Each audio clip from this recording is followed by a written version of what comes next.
Hey makers! Today we're showing you lots of easy ways to create hoop earring designs without the need for any tools. These make lovely gifts or a treat for yourself. On our website we have high quality sterling silver and rose gold filled hoops in a range of sizes to choose from. So let's get started with some ideas. First up, keep it simple by adding your favourite charms to the hoops. Just check that the loop size is large enough to thread on.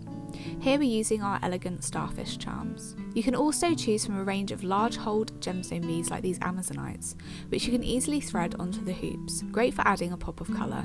Or why not add some eye-catching metal beads to the hoops instead, featuring our 9-carat gold corrugated round beads which add some lovely texture. Next up, we're adding our sweet 10mm malachite gemstone donuts for a simple yet eye-catching design. We love how they spin on the hoop. And finally, see what suitable gemstone charms you can add, such as these bezel set briolet charms. We think they look super pretty. Follow for more easy projects and find our jewellery making kits on the Kernowcraft website with even more hoop designs to try.